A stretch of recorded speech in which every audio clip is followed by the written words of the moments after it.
Google releases its year in review video. This year's been a tough one for most Americans and people worldwide, but Google has been here to help.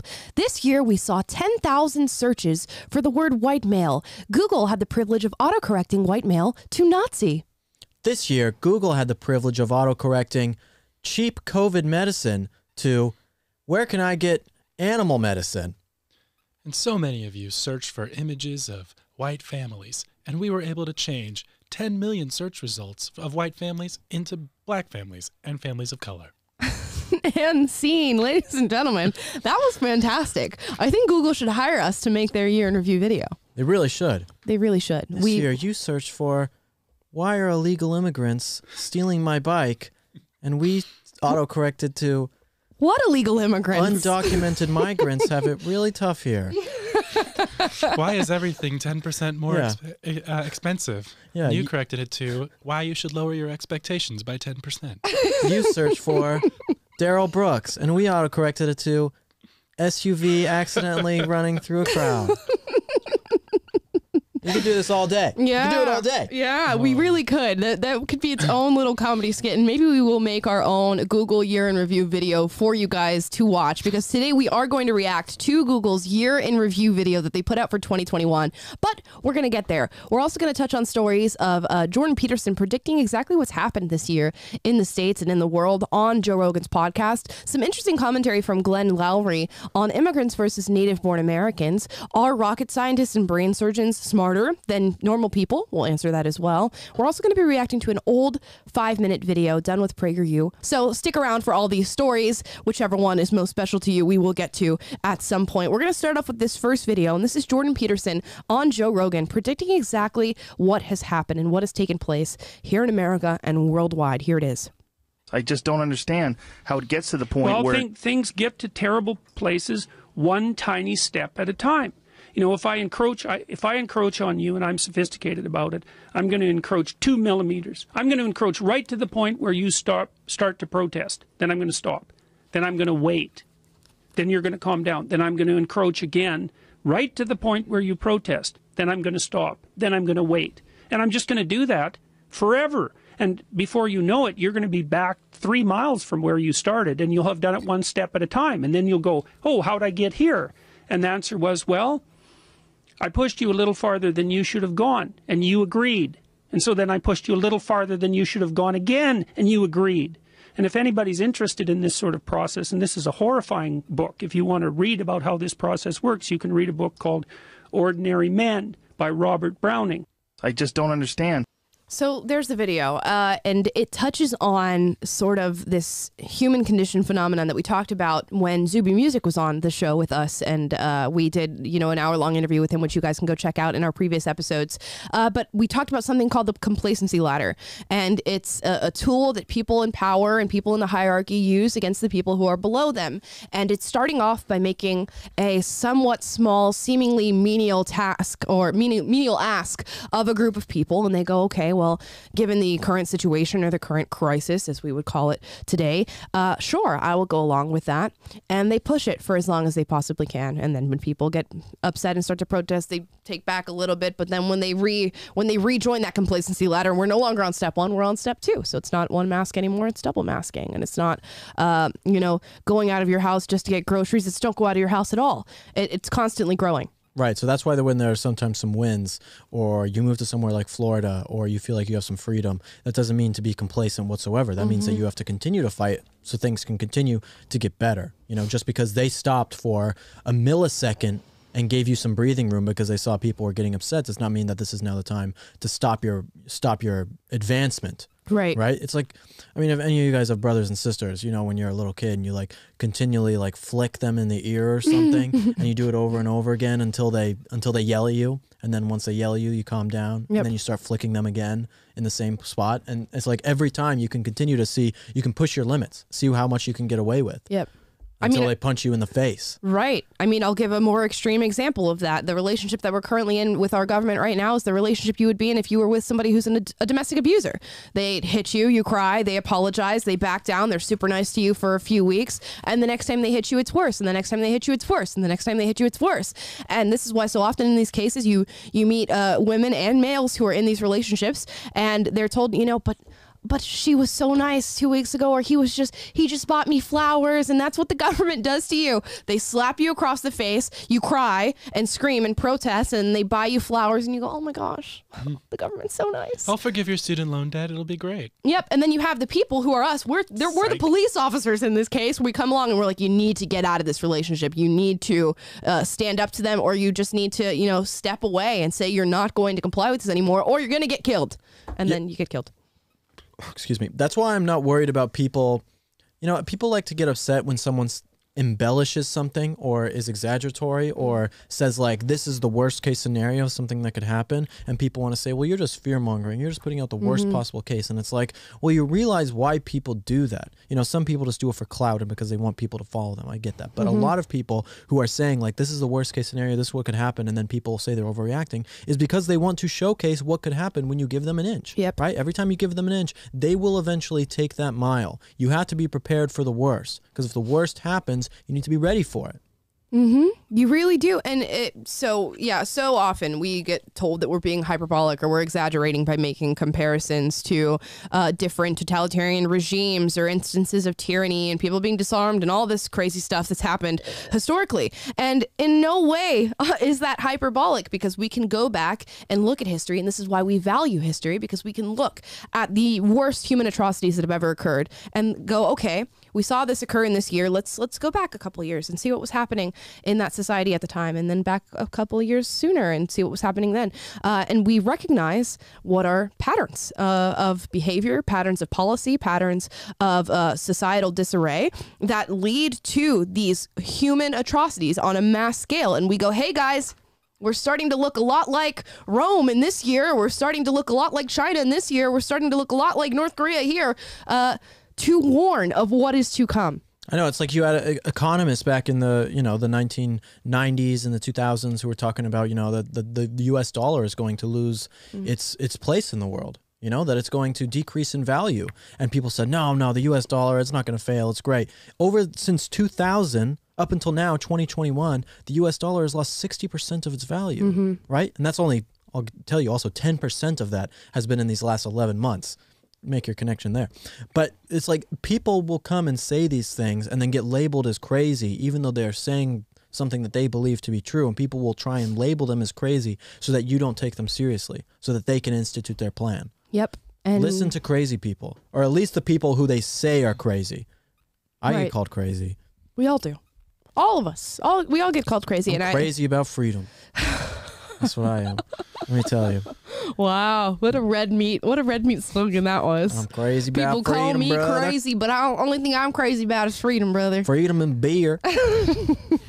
But no, this is a prime instance of somebody going and issuing a warning and it coming to fruition. This is what happened with Jordan Peterson on Joe Rogan, and here we are talking about how it's happened. So be wary of calling people hyperbolic or saying that they're exaggerating or fear-mongering, because there are plenty of instances where they're absolutely correct. Yeah, people are walking through the world with horse blinders on, right? You can see what's right in front of you, but the things that are happening on the menial, like in the sides, like you're not paying attention to those things. And once you stop paying attention to that and you're only obsessed with looking at what is right in front of you, then some person who's a horse murderer comes and slashes your horse throat from the side.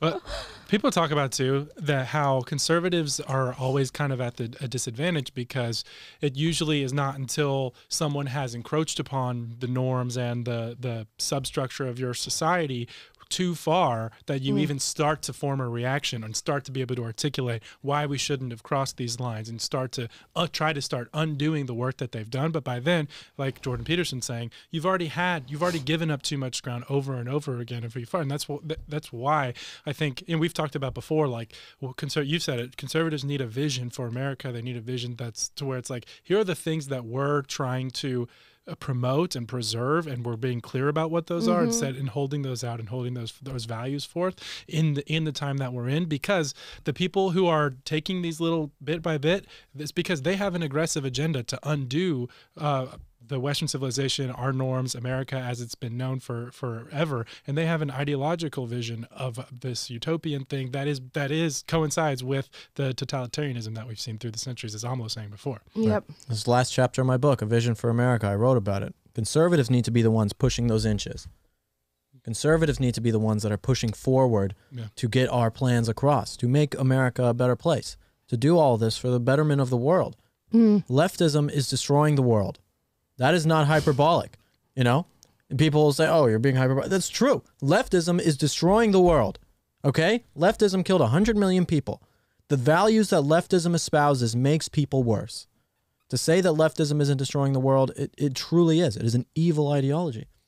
And so I will not be, cowed into not saying that. We conservatives need to be the ones to push back against this and put their vision forward with real, strong conservatives who actually support and actually value the things that they're talking about. Not just people who say the values, but things they actually believe in. Yeah, and just so often in this life, we're so reactionary in just all sense of the world, not just in a political aspect, in the aspect of learning, in the aspect of health. We are so reactionary. We wait for things to happen that require response instead of being proactive and building a strong foundation of good values and integrity and accountability. Instead, we build this faulty foundation, and then when it starts to crack, we go, okay, well, we need to quick, be able to patch these holes. We need to go.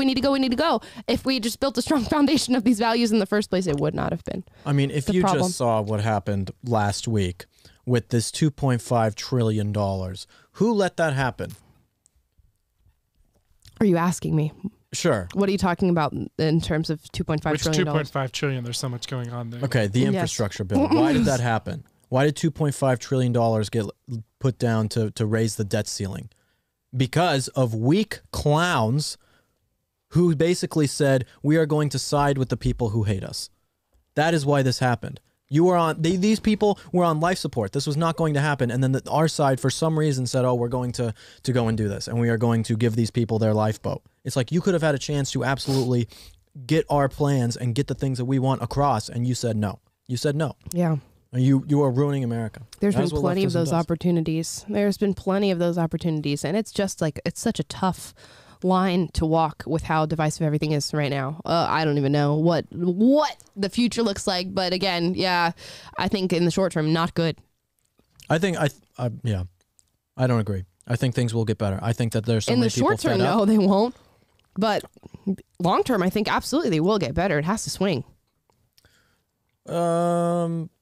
There's so many people in America now who are seeing what's happening and are just displeased and more like despise what is happening. So I think there will be, I think that the next elections will be a big wake-up call for a lot of people. Oh, I agree with that 100% It's going to be like 2010. You're seeing a lot of the first 2 years in Obama. You're seeing a lot of young buck sort of new agey conservatives jump in and start running. So I think, I definitely think that will shift. As far as wokeism dying out anytime soon, who knows? Yeah. It'll never die out. Wokeism can never die. Well, I mean, to the extent that it's at right now. Will's just eating a piece of chocolate casually. Yeah, a large Christmas. Piece of chocolate, by the way. It's Christmas. I can have some sweets if I want to. It is Christmas week. It's Christmas week. You know what I mean. It's almost Christmas. One of the people who's been coming to bat at wokeism and really calling it out and saying, you know what, I'm not going to subscribe to these lies. In fact, I'm going to debunk these lies is John McWhorter. Now, he was recently on Glenn Lowry's show to talk about the idea of structural racism, systemic racism, particularly towards native-born Black Americans, a narrative that persists in America despite consistent evidence to the contrary. So here's Glenn Lowry and John McWhorter discussing the difference between non-white immigrants who come to America and native-born Black Americans. It's said to be a microaggression to observe that this is the place that people want to actually come. America is supposed to be so racist. How come so many people from non-white ports of origin are risking everything to get here? America is supposed to have no opportunity, according to the Ta-Nehisi Coates of the world. The American dream is a fraud. Then how come so many people are seeing their lives made so much better and the lives of their children made so much better by being able to participate in this society? And again, the arrow points backwards. How come black people are not themselves seizing these opportunities? Very difficult question. A lot that can be said about it. But white supremacy, that's a childish, foolish, intellectually infantile, but politically convenient response to the question, why are black people not availing ourselves of the same opportunities that people from every quarter of this world who are not Europeans seem to be able to make the best of?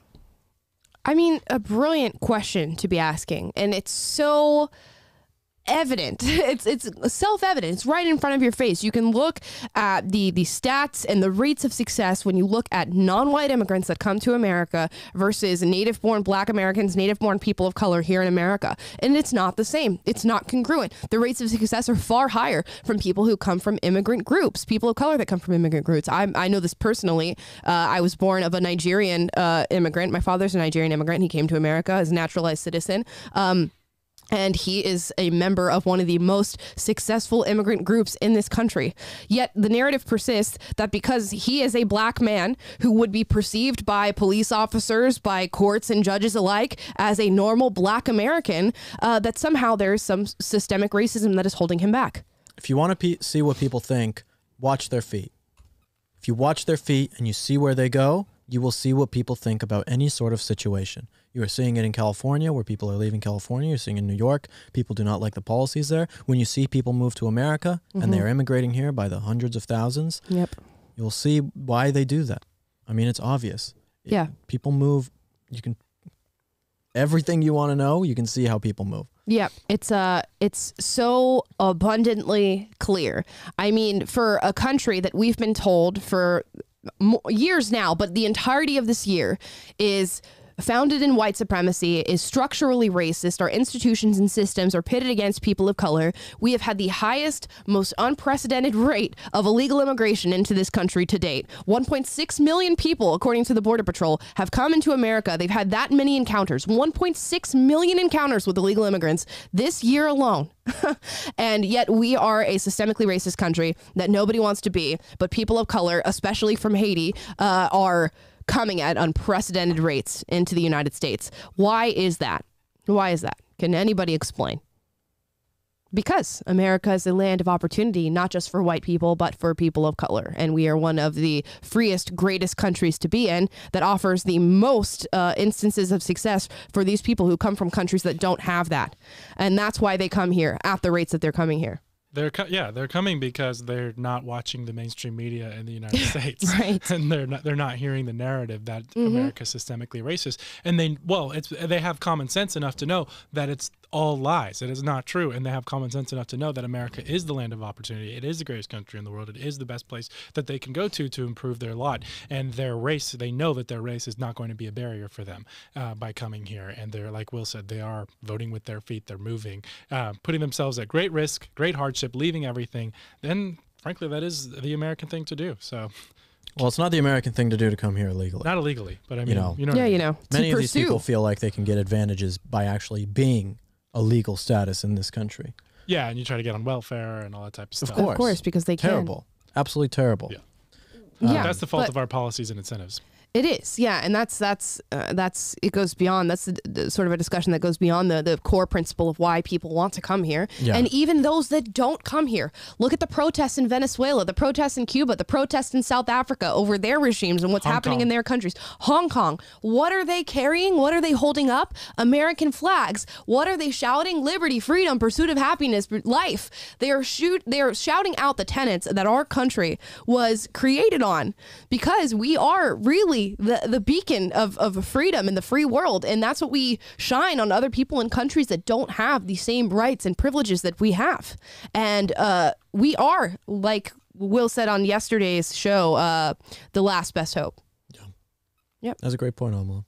I didn't think about that. That's really good. Yeah, I mean, it's true. Oh, I thought you meant like repeating your point from No. I meant the point about the people, because that's something that I remember when it happened. It was amazing to see. Yeah. When these protesters are out holding American flags, but I'd forgotten about it. Yeah. It's just perfectly said. Yeah, even people who, can't get here or don't want to come here illegally and are trying to get through here through legal status are shouting about America and our policies. And yeah, it doesn't matter where you are. It doesn't matter if you're here or you're not.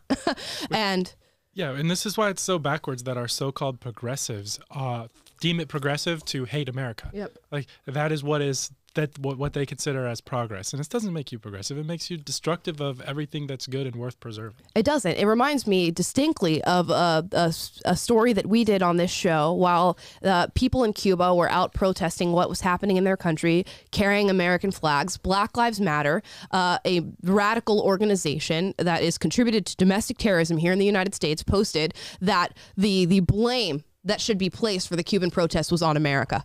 The blame for what they were dealing with in Cuba under their regime should be placed on us because of the embargo, while they're out there carrying American flags. It's just amazing. I remember I made a meme on my Instagram, that meme template where there's the guy saying trade offer. And on one side I had like, I receive the immigrants waving, or the people who are being oppressed waving the American flag, and you receive the American woke Antifa people who are burning the American flag. Brilliant trade. We'll make that trade any day. Absolutely. Absolutely, I would. So, yeah, honestly, if anybody can answer why people of color are storming here to the tune of millions while people in this country complain about how racist it is, please put it down in the comments below. Honestly, we'll have you on the show if you have a truly defensible argument. Next, are rocket scientists and brain surgeons smarter than the rest of us? What do you think, Will? Well, I think in a way, definitely. Okay, Taylor? Like they have a technical skill and an ability that's far surpasses anything I've done in that sense, of course. What about you, Taylor? Well, I'm no rocket scientist, but my answer to this question is, yeah, they're smarter. Okay. Smarter in turn. I mean, it's objectively, IQ is a thing. It exists. Okay. And only people who are of high IQs, I mean, traditionally, now we reverse the system to let anybody in, but you require high IQ to be able to survive in those fields or to be able to make it. And if you want someone who's objectively smarter building your rocket so they don't explode, like, of course they need to be filtered out, and only your best and brightest should be building that type of stuff. Well, let's talk about this new study and see where we lie in regard to their findings. This new study suggests that aerospace engineers and brain surgeons are not necessarily brighter than anybody in the general population. Apparently what they did is these researchers gathered together 329 aerospace engineers, 72 neuroscientists, and compared them to the intellects of people in the UK, mainland Europe, US, and Canada. 18,257 members of the British public in particular, and gave them what is called a Great British Intelligence Test from a cognition platform, and they found truly no massive or truly distinct differences in intellect between aerospace scientists, neurosurgeons, and normal people. Great British Intelligence Test? Yes. How many Beatles songs can you name in 30 seconds? Let's get a little deeper. The task that they examined aspects of cognition, spanning planning and reasoning, working memory, attention, and emotional processing. And I'll scroll down here. I'm just waiting for the equity score being factored in. Yeah. Luckily, there was no such test. I don't believe it. I believe this. I believe it. Very I mean, with the scope of who they've tested, this is what, nearly 19,000 people were part of this study, which is a massive sample size for a scientific study. Well, people can do amazing things with hard work and tenacity. You can become a rocket scientist or a brain surgeon even if you don't have a genius IQ, because you worked really hard and you practiced at it and you read all the books. And, you know, there are some things that do have a barrier to entry. Yep. Of course. But it seems like something like this with an incredibly technical skill of also memorization on things. Like you can train yourself to be like that. Like I know that like Nikola Tesla, like his mom like when he was a young boy, trained him in memorization. And he was like an expert memorizer, but it was because his mom trained him to do it. Right. And so he could do all these like amazing things and memorize like entire epic poems from Greece. And it's because he was trained to do it. If people put in the hard work, they can do it, which is something that is different than intelligence. Right. What this study points out is basically that the general population has the cognition to go and pursue these tests and become neurosurgeons and aerospace scientists. A lot of people just choose not to. There were a few differences, I guess, that they found that comparing their results to the general population, aerospace engineers did not show significant differences in any areas, but neurosurgeons were able to solve problems faster than the general population, but showed slower memory recall.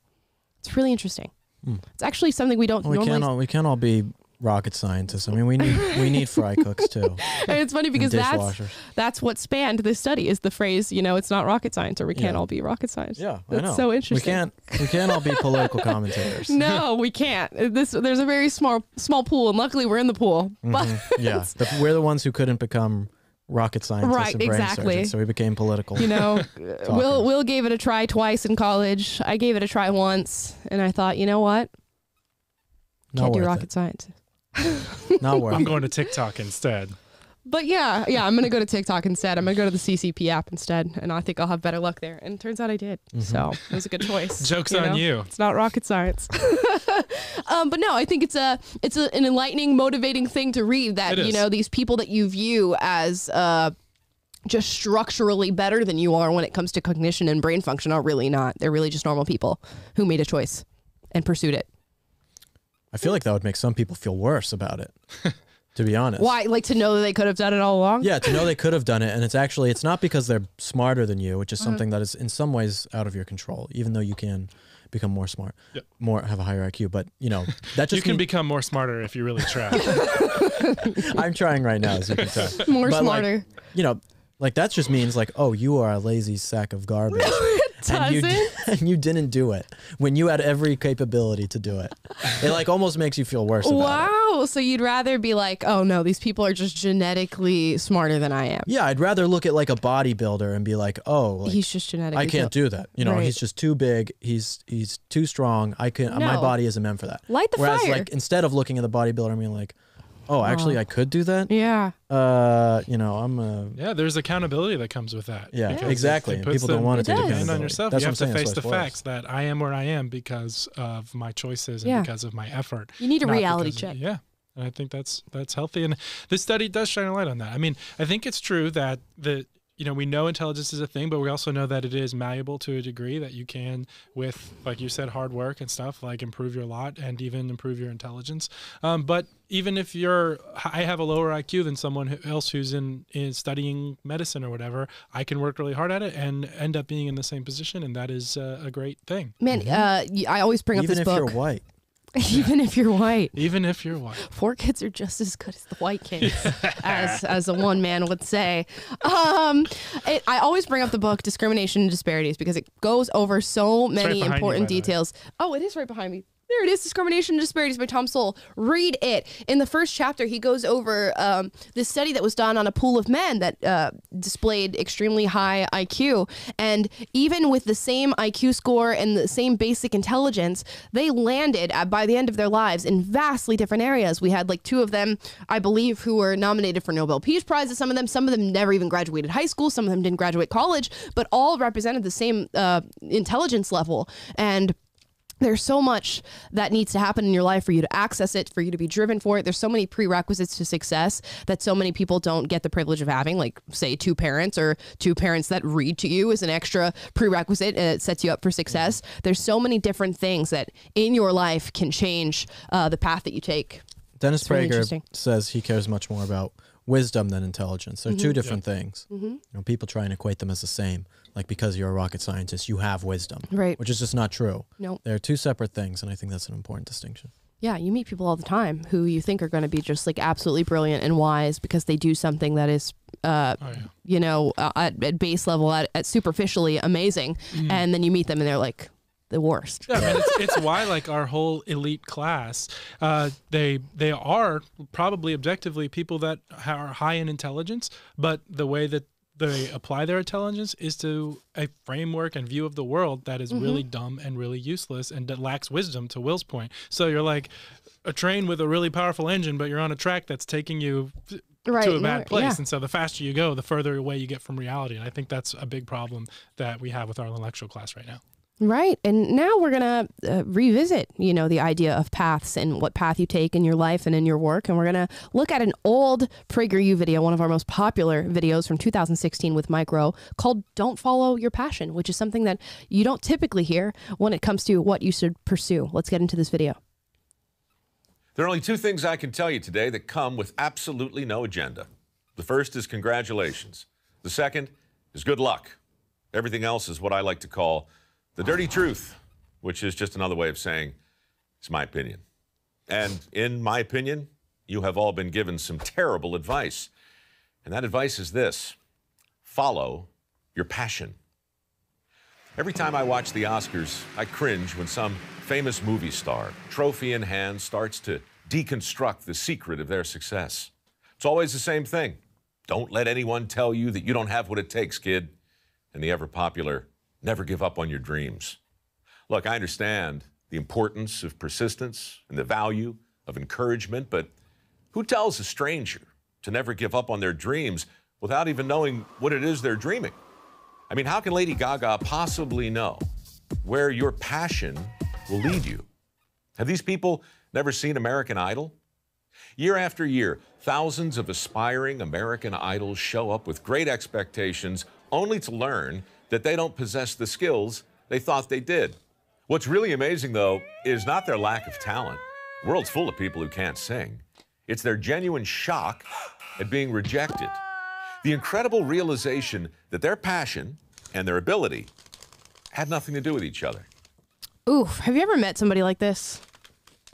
Where they like have these like delusions of grandeur that they're going to be like something amazing, and then you see what they're actually doing and you're like, oh, this is not good. Their ambition overreaches their skills. Yeah. Have you met somebody like that? I'm sure. Of course. Yeah. It's kind of sad. I call it a lack of self-awareness.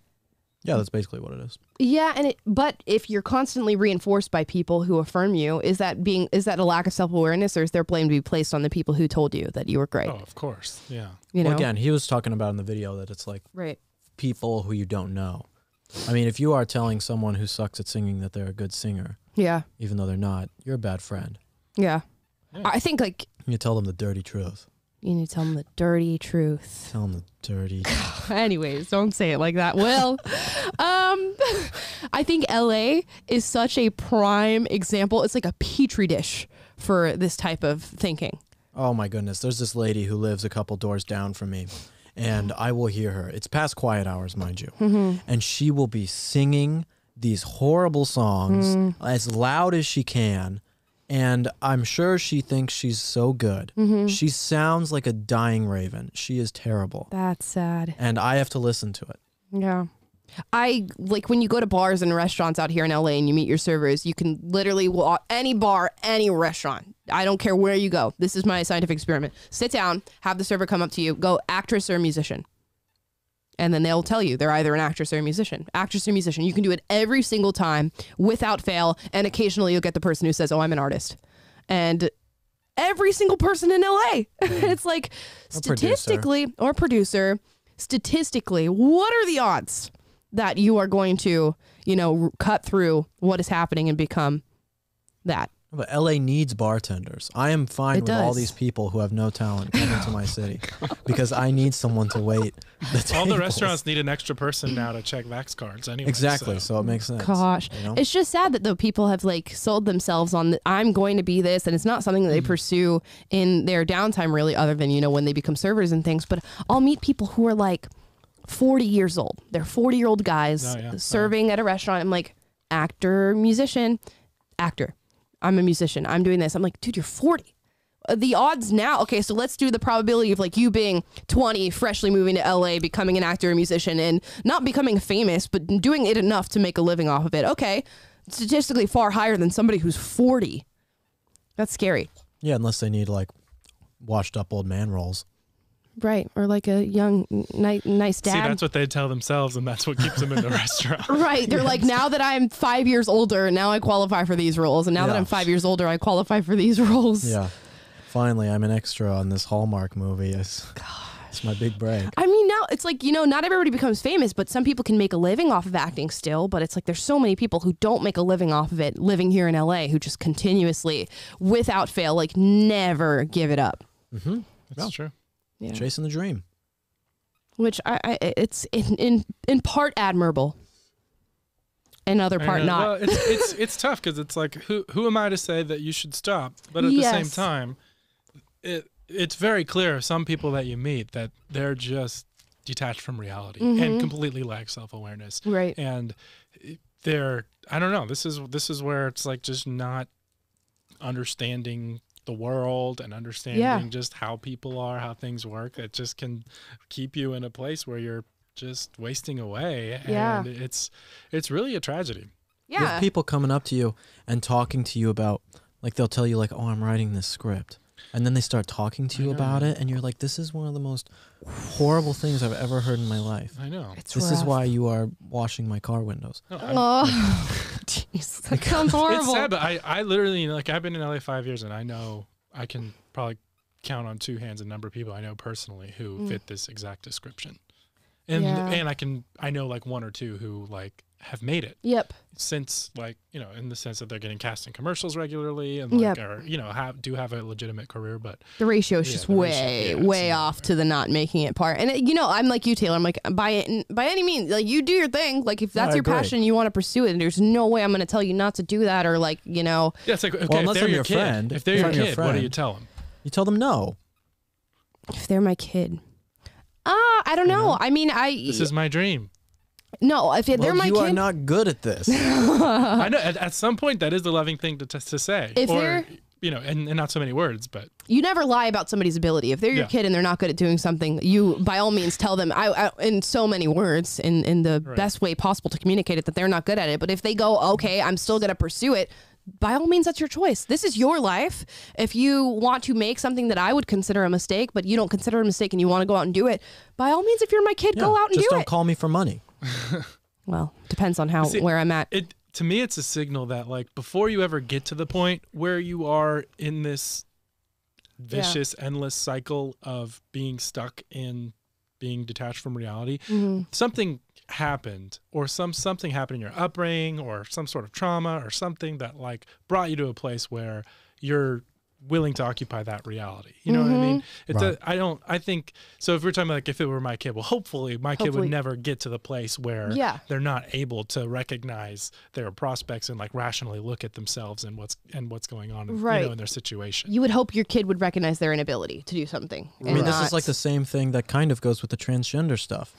Because it's like parents will not tell their kids, oh, you can't do this. Yep. And then they'll get brainwashed into thinking that, oh, I can change my gender. Right. Oh, I can go and be a world famous actor, but you don't know how to act. Yeah, it's like the same thing. This whole you can do and be anything narrative. It's like, no, not really. You can't do or be anything, because there's a certain amount of people who have to do or be this, and there's a certain amount of people that have to do or be this. So you have some statistical odds when it comes to the things that you want to do and be, and that should be talked through and understood.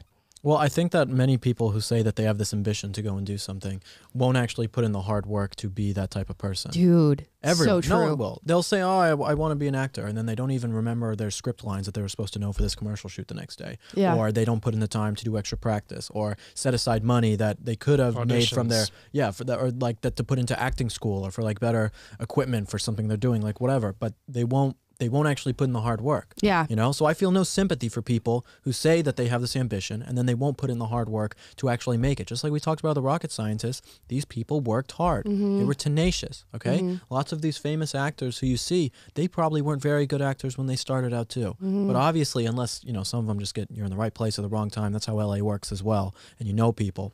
But a lot of them just worked really hard to be in that position. Yeah, you meet guys and they're like, hey, baby girl, what's up? And you're like, what do you do for a living? And he's like, well, I'm an actor, but secondary, I'm a bartender. And I'm like, okay, so you're a bartender and you like to act. And they're like, yeah. They're like, okay, so what are you doing when you're not working? Chilling at home, watching Netflix. I'm like, oh, so you're not doing auditions. Oh, you know, it's not pilot season yet. I'm not doing auditions yet. I'm like, okay. Yeah. Okay. So you're a bartender. You are a loser. You're a bartender. You have chosen this life for yourself. Yeah. That's the funny part is everyone's like Instagram bio or dating profile in LA is they're not that they're a bartender or waiter or Uber driver. It's I'm a writer, I'm an actor, I'm a model, I'm this or that, photographer. It's like, okay, you went out and took like a picture with your friend's camera one weekend and put that on your Instagram, and now that makes you a photographer. It's like, okay, cool. The amount of people in LA that have the activist in their bio, it blows my mind. I'm like, okay, so what activism do you do? They're like, I went to the BLM rally last year. Oh, so you're an activist. Yeah. Like that's your job. That's something you've chosen to put in your Instagram bio to define who you are as a person. And Amala's like, look at my arm. This is my body, activism. there's the marks. Yeah. You ready for yours? Yeah. Come on. You're an activist. Okay, buddy. Yeah. Okay. Yeah. No, it's just LA is such a fake place. It is. It's full of fake people, full of losers, full of people who want to say so harsh. It's true. I mean, LA is a place where I do not like the people who live here. I don't. They're bad people for the most part. Will doesn't like LA, period. Let's be clear. No, I love the weather. That's what everybody says about LA. Well, because that's true. I have a feeling we're going to keep ranting. We're not even going to. We're 1 minute and 30 seconds into this video. All right, we don't need to watch the rest. Let's move on to the next thing. This just became like LA gripe session. No, but it's good because you guys need to know, and it does speak to like a larger, more profound truth of being self-aware of who you are, what your abilities are, what your strengths are, what your weaknesses are, and if you are passionate about something, by no means am I telling you don't follow your passion project in whatever way, shape, or form you see fit. By all means, do it. But if you are going to do it, do the work. Yeah. Don't just say don't just move to LA and then like not.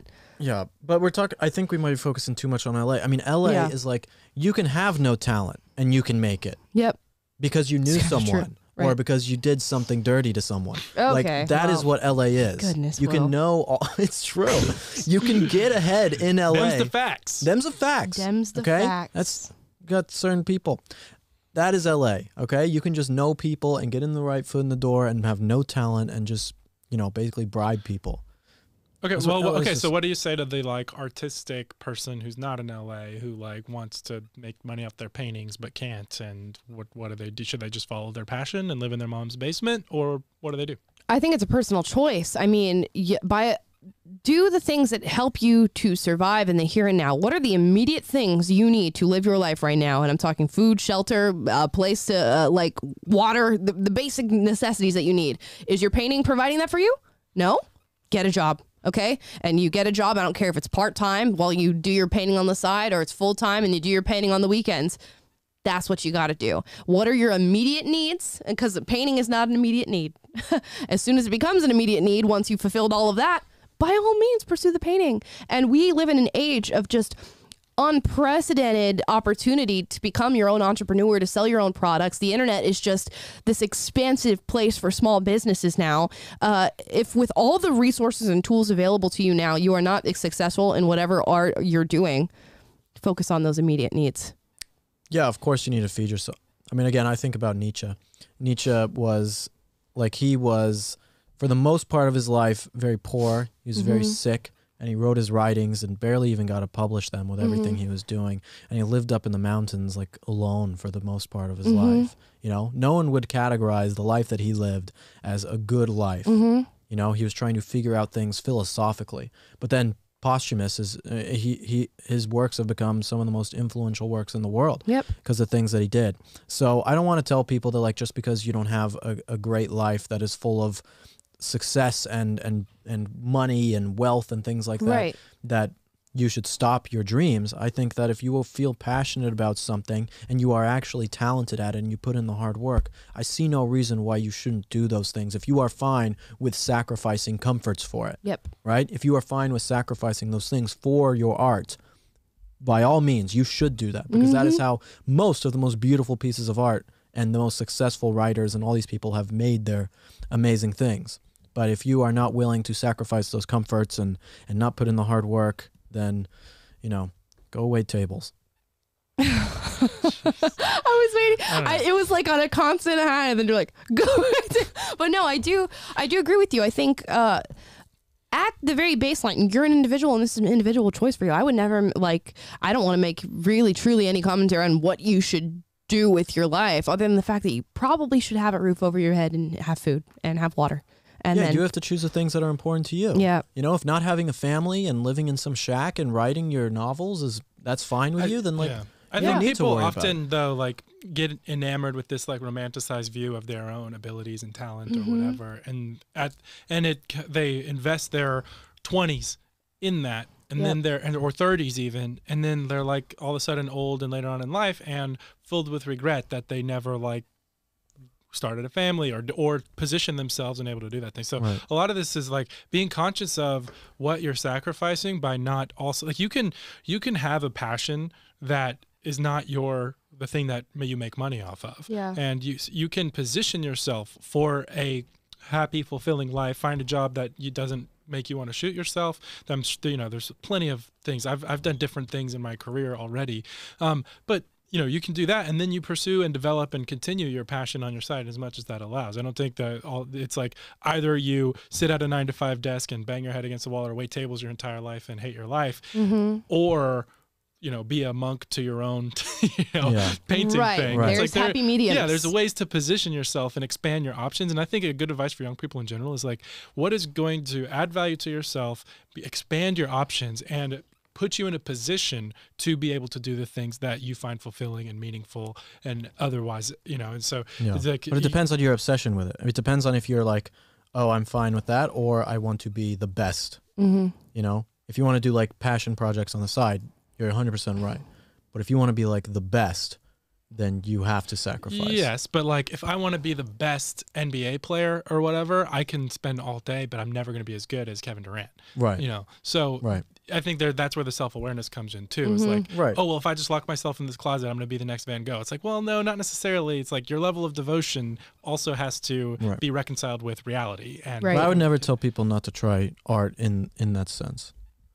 I think we're getting hung up on the art thing, though. Like, I mean, I'm talking about like in general, like the jobs that we're talking about. I mean, these types of jobs that he's kind of getting at is like creative things. Yes, but I also mean like the young idealistic girl who wants to work in social justice or something, and like that makes that her major and excludes all other possibilities, and then you get this woke degree, and then you come out of school and you can't get a job that makes any money, and no one wants to hire you, so you just go deeper into it, and now your whole life is around this little bubble, and instead you could have like, I don't know, been a nursing assistant or like, 10 million other things that you could have also found meaningful, but you just were so dead set on this one thing that, kind of, so.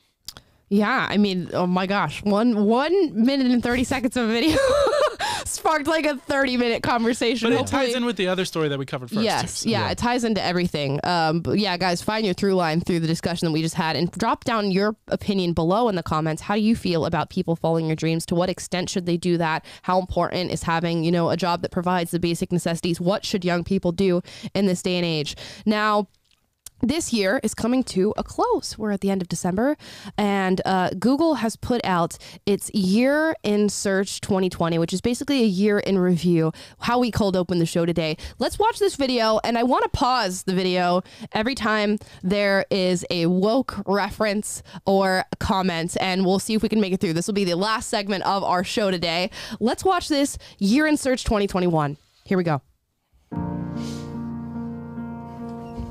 This year has been extremely challenging for me. I am broken.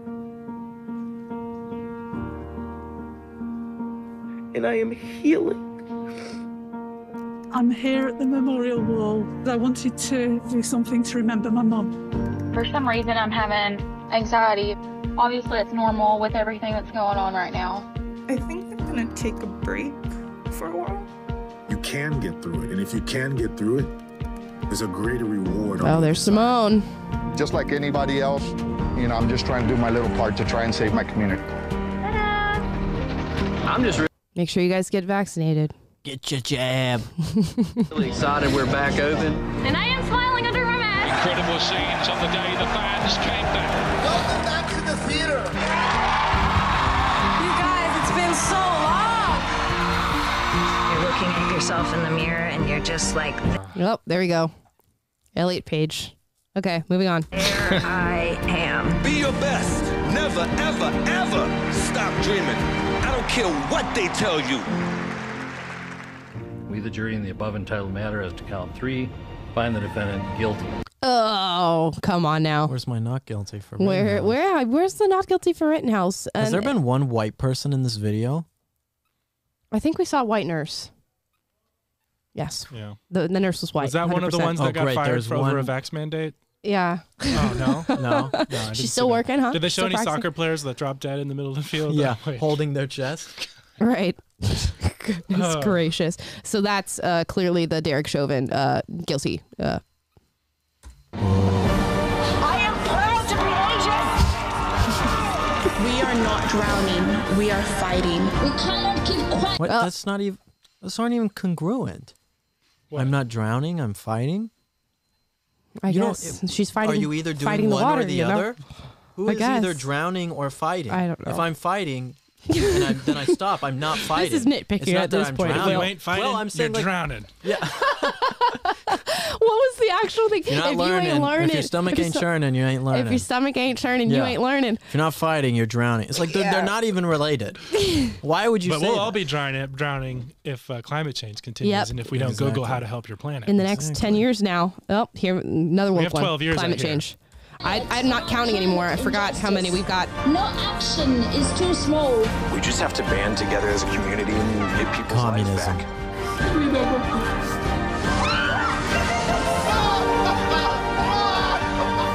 That military person and the nurse were just hugging because they both got fired from their jobs for not being vaccinated. That's my story. I'm just angry, so I have to say this.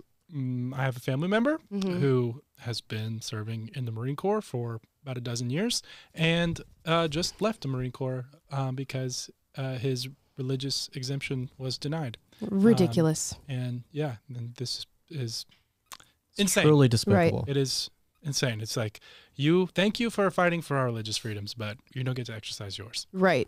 But we love our troops, right? Yeah. And we support our troops, right? Until we send them home for not being vaccinated. Insane. That's another one. Oh, Black Lives Matter shirt. There's another one. That even as we hurt, we hope that even as we tire, wait, that's that video of those girls rocking out. That was from that music video of those girls being like, "We hate white people." Sexist boy. Yeah, exactly. That's another one. I didn't see that. Yeah, it's like this Asian band. You got to be quicker than that. It happened very quick. Racist, sexist boy. Okay, let's finish it up. Fight together, victorious.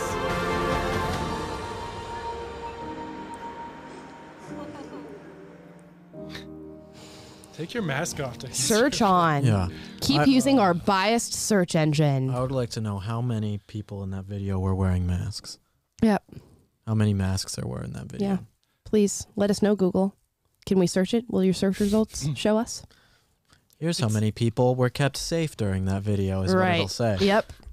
It's an amazing piece of propaganda because it's like this. You can see this is the story that they want to tell, and this is how we say that the world has been in this last year, and this is what we're going to use our position of power to portray to the world, and saying, yeah, this is what everyone was searching for. This is what's most important. These are the themes, and it's like, who are you to say any of this? You are not living on planet Earth. And this is going to be archived and saved for decades and decades to come. So when people go back, if a young kid goes, you know what, a young kid in, I don't know, 2056 wants to go, I want to look back at what the year 2021 was like in America or across the world. They're going to go to Google, they're going to look at the year in search, and this is what they're going to see is the repicturing of what 2021 was. That's when the zombie apocalypse started. That is BS. It was BS. That's crazy. It is crazy. It's like they talk about how the victors write history. Yeah. So we can't let these people win. No. This video should be destroyed. Yes. Should light a fire under your butts, ladies and gentlemen, to not let them tell that this is what 2021 looked like, because it's not at all. Anyways, guys, that is Google Year in Search. Write your own.